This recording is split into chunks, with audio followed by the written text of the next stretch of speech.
Hi, I'm Reva and I'm in my sewing room today and I have a project that I think you're going to enjoy.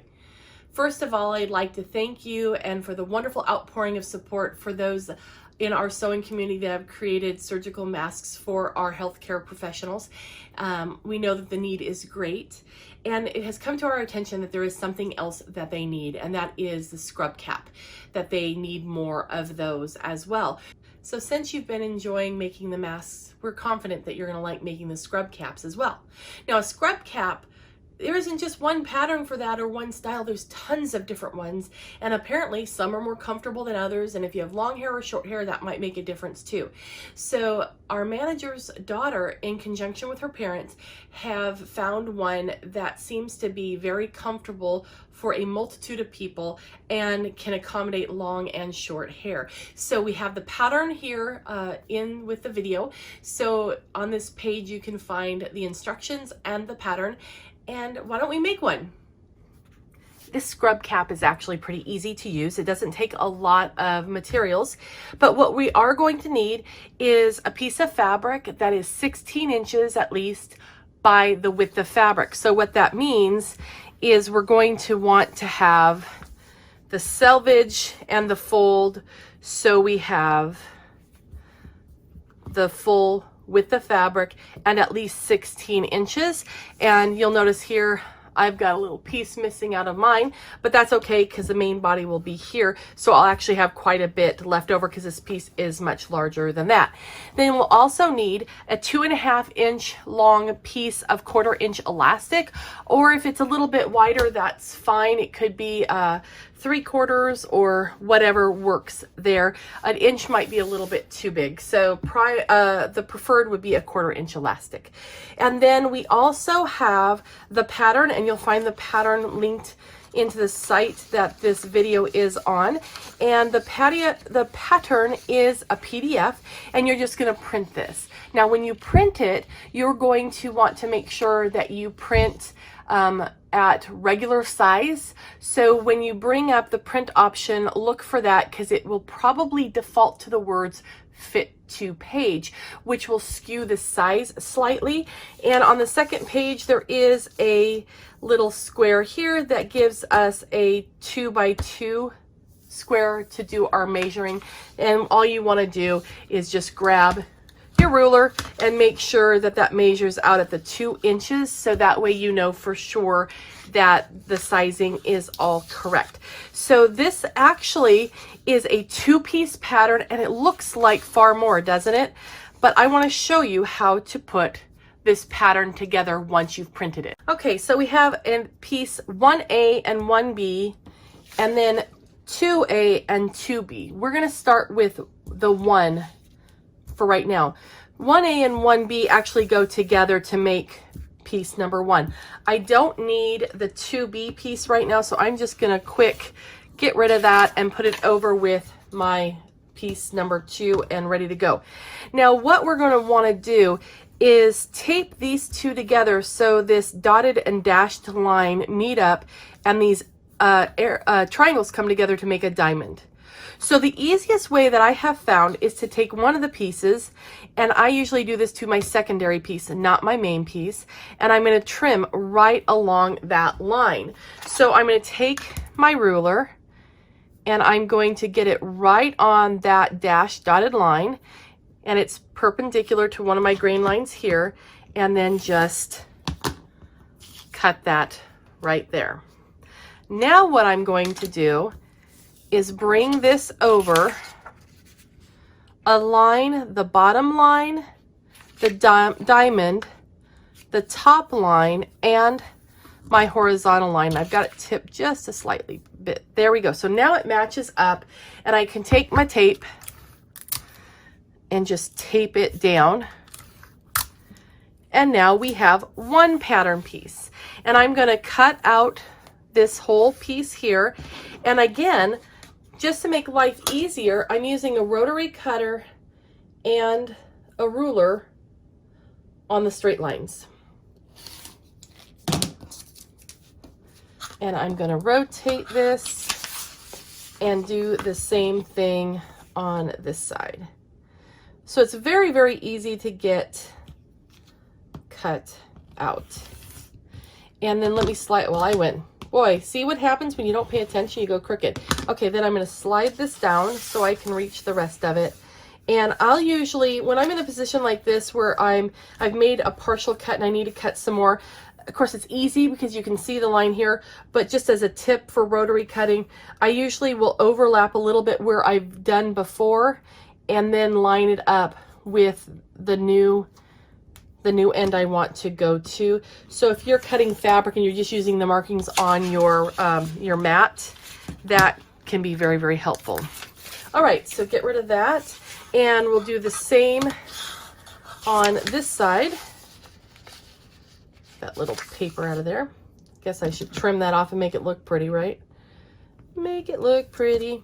Okay, so now we'll have this piece. So when I was getting my tape dispenser out today, you know, I've had it for quite a while. I thought, I wonder if this counts as vintage, you know? Anyway, isn't it funny the things that you think have been around for a while and are just old, now people think are vintage. Okay, so now to get this curve, this is actually pretty easy if your fingers let you pick up the paper. I'm just going to use my rotary and I'm going to go along the line. And what I'm trying to do is look in front of where I'm going with my blade and not looking right at the blade, so I can get a nice smooth corner. Now, when you're cutting this out in the fabric and with the pattern as well, a 45 is probably the smallest, the biggest blade size that I would go with. If you were using a 90, you're not going to be able to get around this curve very well. Okay, so now we're going to do the same thing to piece number 2.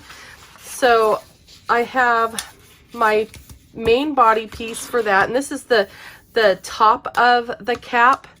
So I'm going to take this, align that right up and chop that off and get rid of that piece of paper. And I think you get the idea now. I'm going to pop this, match this right up there, and get these two matched right up. There we go. And now we'll just put them together with a couple of pieces of tape. Very, very easy to do. So you can finish cutting this out. These two are straight lines, and then we have the curve. And by the way, the curved part here, this is the front, this is the back of this piece. And all the seam allowances are 1/4 inch, and they are included in the pattern. We have both the pieces taped together and put ready to go and cut out. Now, if you're more comfortable cutting this out with a pair of scissors, definitely do that. So again, this is the front of the scrub cap, and this is the front of the scrub cap's top. So let's just work with the first main body piece right now. If you take a look, it has place on fold and place on hem fold. So let me explain.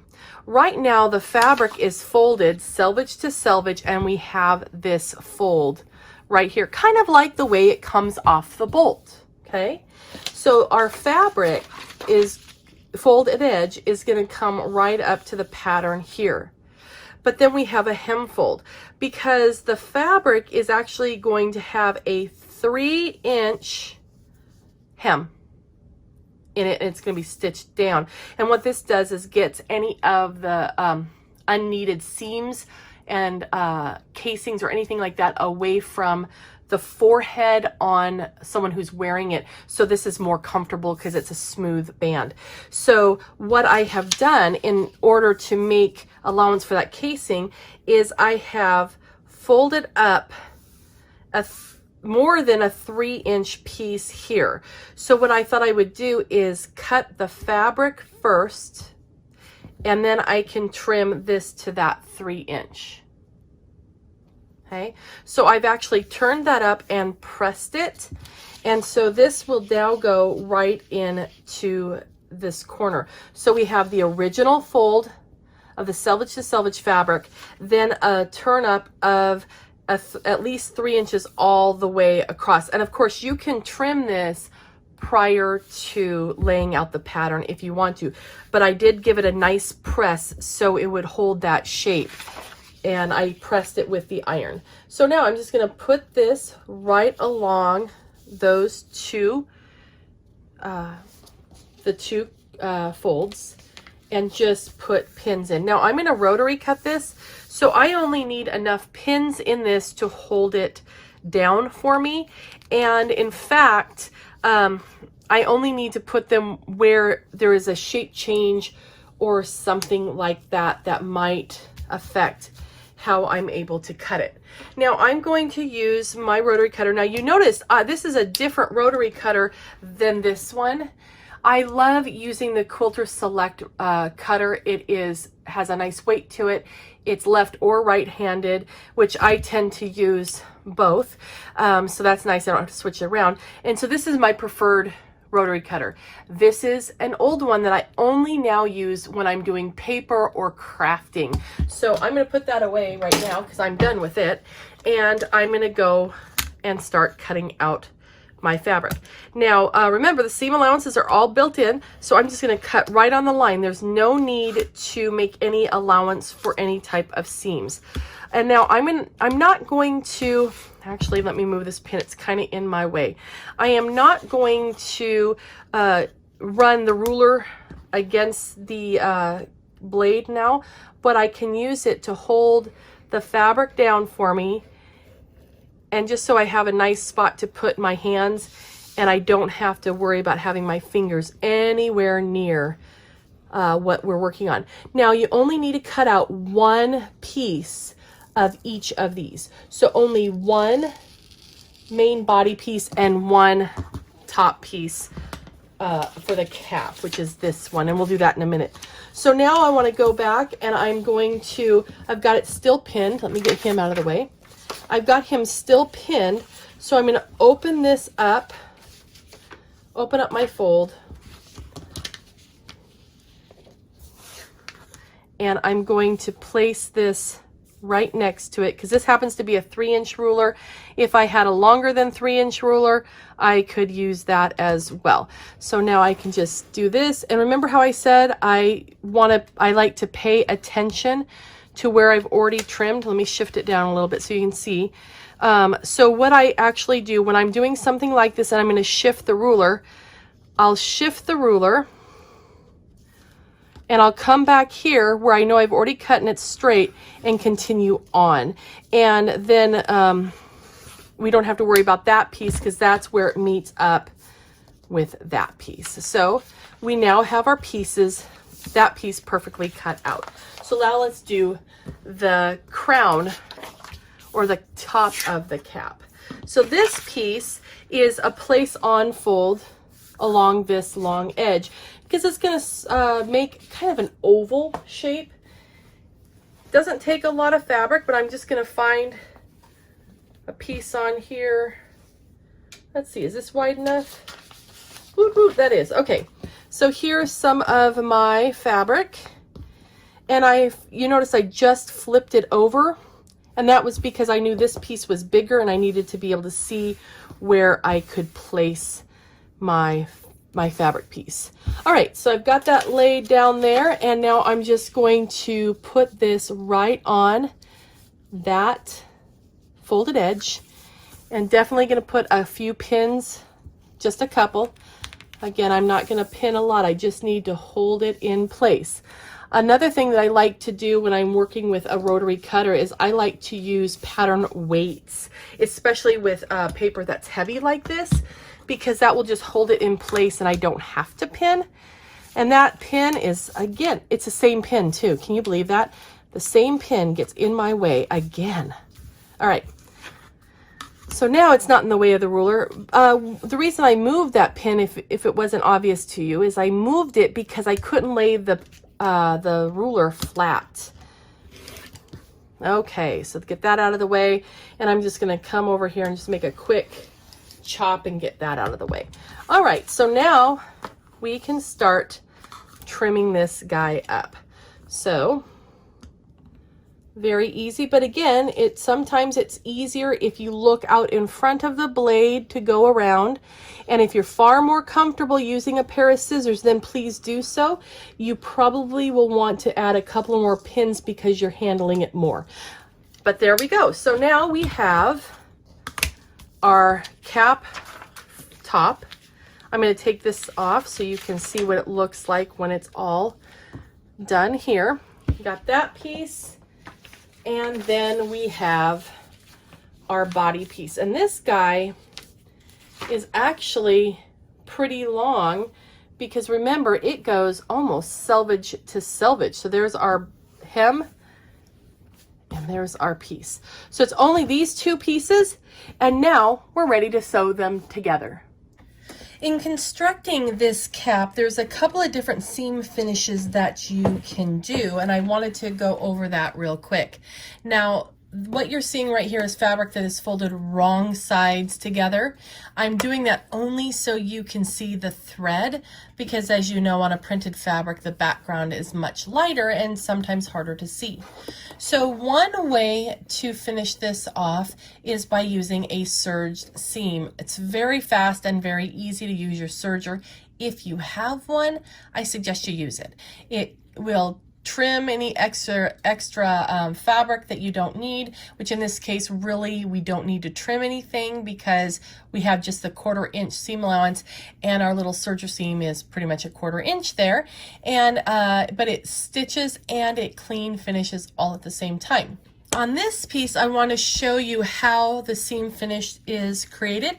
And I have a 1/4 inch marking right here on my machine, and I'm going to go ahead and stitch this.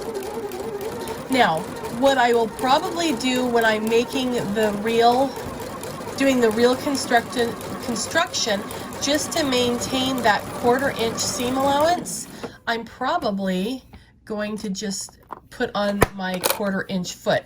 Let me show you how that works. You may have a 1/4 inch foot for quilting, and they come in different versions. Actually, let me get out my other one. Here it is. Look at that. I won't show you what that completely looks like in there because apparently that's a mess. Okay, so if you're using a 1/4 inch foot, this front part of the toe on the right hand side here, that if you put that along the edge of your fabric, then your needle will stitch 1/4 inch from the edge of the fabric. If you happen to have one that has a flange, that's even better, because then you can just ride the raw edge right up against that little flange or blade, and then it will stitch the 1/4 inch. Now, that's great for the straight stitching, but what we're going to do now is go back and overcast the edges. So I'm going to bring up a zigzag right here on my machine, and now you'll have to go back to your regular foot for a zigzag, because as you can see, a 1/4 inch has just one needle hole, and you cannot zig and zag effectively if you have just one hole. So I'm just going to stitch and zigzag my edges.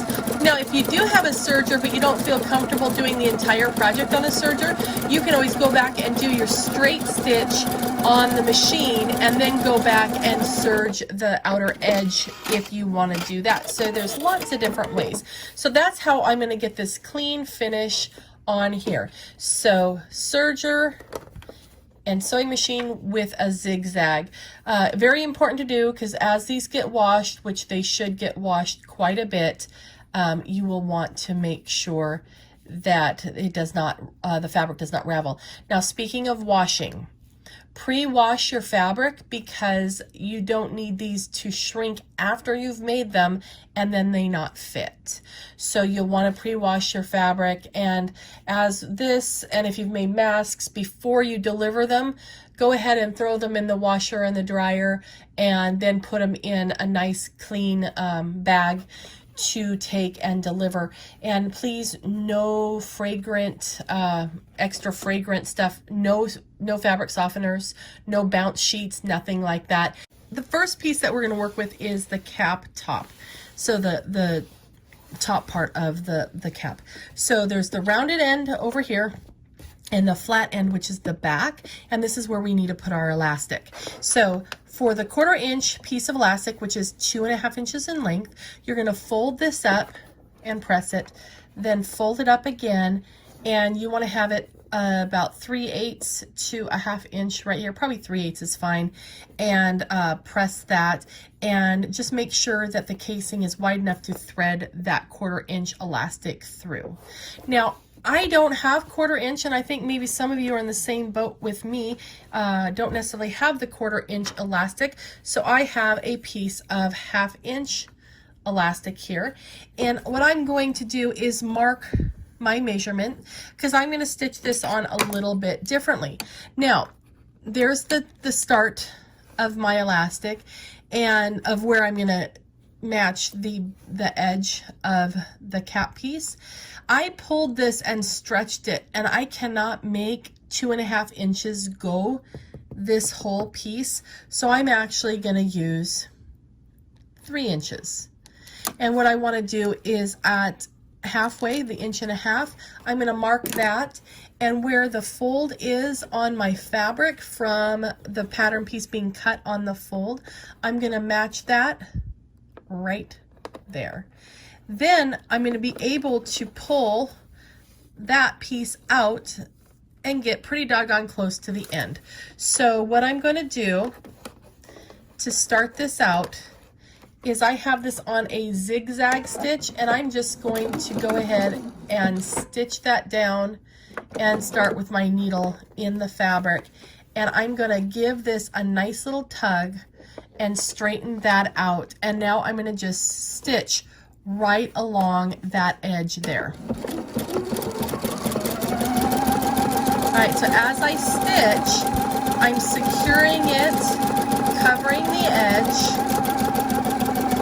and then I'm going to stop right here. Let's take that pin out, and then give this a good tug, and again stitch right along that edge. Now, since I'm pulling so firm from the front of the elastic, I am giving it a little tug from the back side to get that to go as well.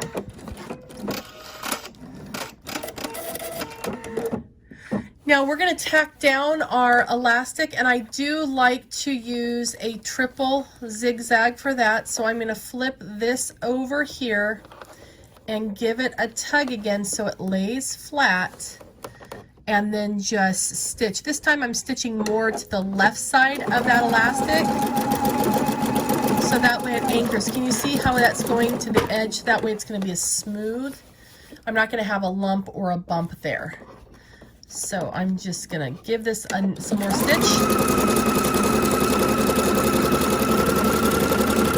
And what this is going to do is give this cap a nice bit of fit on the back side.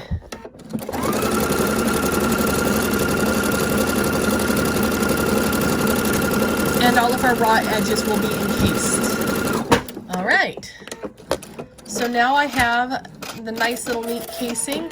I used white thread, but if you had used black thread, you would, or matching thread, it would work even better. So that has a nice amount of gather to it and is nice and secure.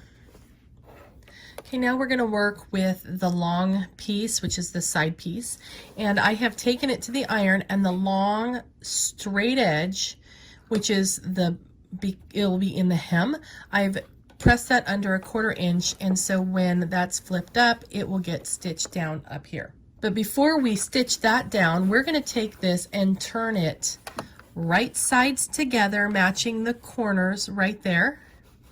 And let's pin that. And then we're going to pin all the way up to this intersection where we have folded that fabric down. And we are going to stitch around this at 1/4 inch seam allowance all the way up to here, and make sure you give it a secure at the end here and a secure where the fold matches here. And I am using my 1/4 inch foot, and I'm going to repin that one because I don't like how it's laying. All right, so I'm going to start over here, Let me put my foot down, and I'm in the fabric a little bit, so I'm going to go back, and then I can move forward. All right. So when we get to the point, or the corner, I should say, we're going to pivot that around, and we're going to stop with the needle down and pivot the fabric. All right, so there's one more, I think will be my 1/4 inch. All right, now we'll pivot, and then we're going to sew up the side here.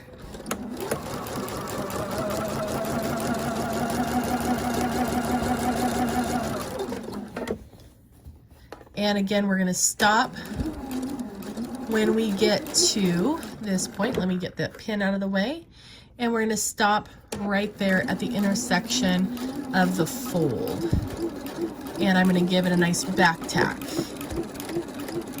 and cut the thread.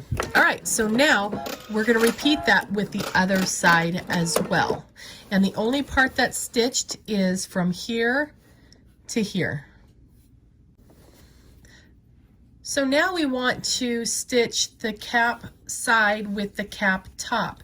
And hopefully you can see right here I have this nice little fold where my center fold was, that when I placed the pattern on fold, so I'm going to use that for reference. And then I have the same thing right here on my cap top, and I'm going to put those two together with that pin being there marking the center, holding the centers together. I'm going to stitch these two together down this edge, and I have my long band on the bottom.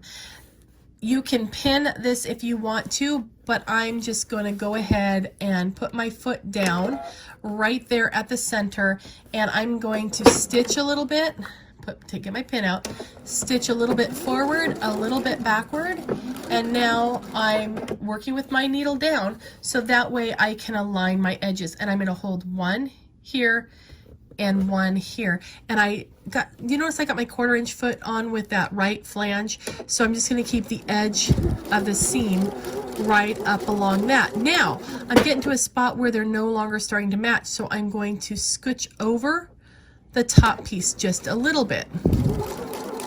Now I'm not doing a lot at a time, I'm just going to do a little bit at a time and work my way around. And sometimes it will mean you need to move the bottom piece to the right a little bit and the top piece to the left.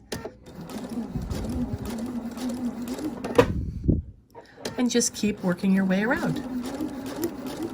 You don't want to push real hard and pull, and notice that you can stop and regather the fabric, which makes it really easy. So don't push and pull really hard. Just want to give it a nice gentle manipulation so it lays flat, because you're working with a curved fabric on both top and bottom, so you don't want to stretch out, push, or pull the fabric in any way, because it can be unbiased, and so it can potentially be quite stretchy. All right, now this is where we're matching. The bottom piece starts to curve a little bit, so I'm just taking my time. And again, you don't have to go fast. It's funny, when I learned how to sew, or even if you think about free motion quilting, it always seems like people go so fast, and that's what you want to do, is go fast. But you know what? You don't have to. You don't have to go fast. It doesn't change anything. In fact, if you go fast, you might not get the results you want. Okay, now I'm going to come under here and kind of tug out that seam allowance, the fold out of that seam allowance just a little bit, so that way I can get in here and match him up. And when I get down to the bottom, I'm definitely going to do a nice little reinforced stitch here. Back, forward. All right. And cut my thread. So we've got that half done. That was easy, wasn't it? It didn't take very long. And so now let's just flip it over. This time I have the band is on the top, and I'm just going to stitch right over where I had, lock it in, and then stop before I get into new fabric with everything there with the needle down. Now, we're gonna have to do a little bit of a different type of manipulation because we have the bottom is more drastically more pronounced curve to it. So we're going to do more easing on this piece, or it will feel more like an ease. So let's get that going, and only go as far as you can until you need to adjust your hands and your fabric. Okay. All right, so as we're working, since we have a straighter piece on top, it's more of a petal or a fanning kind of a feel to that edge of that fabric, which is perfectly fine. That's the way it's going to be. And I may need to go a little bit slower doing this top than I did the bottom layers, and work my way around. But remember, it's about the end, not about the race during. Especially if this is something new for you, it's okay if you're going slower. And again, if you want to pin and you're more comfortable pinning, then please, by all means, pin.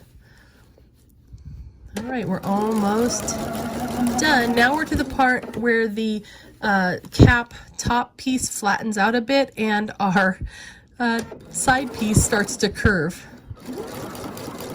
And of course, they're going kind of opposite directions, so they're not sticking together. All right, almost done, yay. All right, so now we're getting down here, so I'm gonna clean that out, pull that out, and stitch right down here. And when I get down here, I'm gonna do my reverse, lock that in, cut my thread.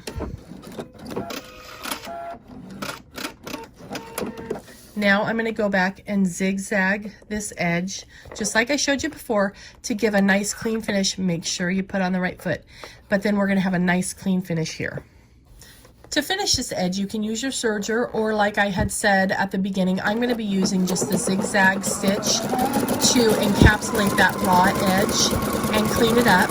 Most people, well, if you're sewing and watching this, you have a sewing machine, and unless you have a straight stitch only machine, you have a zigzag. So this is good. Now, remember how it stops with the needle down and it raises the foot? I don't want to stop at this point because I'm in the zag, or on the right hand side. So I want to touch my needle, my foot control, and get that over there before I arrange my hands. All right, so let me get that just fluffed over. I want to make sure there's no fabric coming underneath that seam at all. I don't want to sew something at this point, sew something that I don't want to do, because that would mean I'd have to unsew it. We're in the home stretch and I don't want to do that. So these caps go together very, very quickly. And if you want to make a bunch of them, assembly line sewing is the way to go, because you can do one task one after another, and it's going to be a lot faster for you that way and a lot more efficient. So there we go. We're coming to the very, very end. When I get here, of course, I'm going to do a little reverse tack, cut my thread, and the cap is done. And I've got this finish here. If you want to, you can see it has some little fuzzy hairs. You can give it a little haircut if you want to and get some of those little fuzzies off. Just don't cut your actual threads.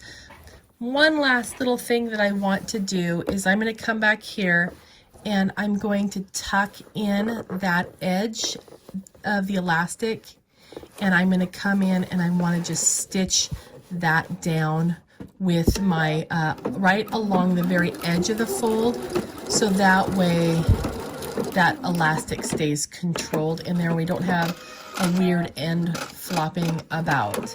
So see how nice that tucks that in. So let's do the same thing on the other side. So you'll notice here's my little flapping about piece. I'm going to open that up and just tuck that right inside, and then I'm going to stitch not as far away as I did here. I'm just going to go right along the edge of the fold just to make sure that I'm going to catch that stitch. There we go. Now, just trim up our threads and take a final look. This is our finished cap. So thank you for making it with me. I hope you have some joy in making a bunch to help serve those in our community. So we have this nice little band right here. It has no stitching down at the lower edge where it might be harsh on the skin. There's nothing there but just flat fabric, so no seams, no bulk, so that should be comfortable on the forehead.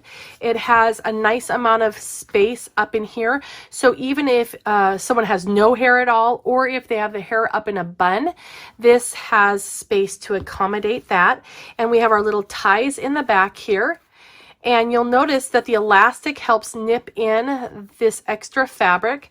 So that's what that elastic is for, is to help bring in this fabric.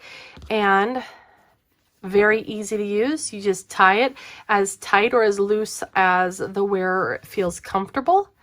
And then we have a fabulous scrub cap that will make any healthcare worker happy. Use fun and festive fabric, and it's a great stash buster, so have fun with it. It's okay if the top of your cap is a different fabric than the sides. Just have a good time. And thanks again for being such great members to our sewing community.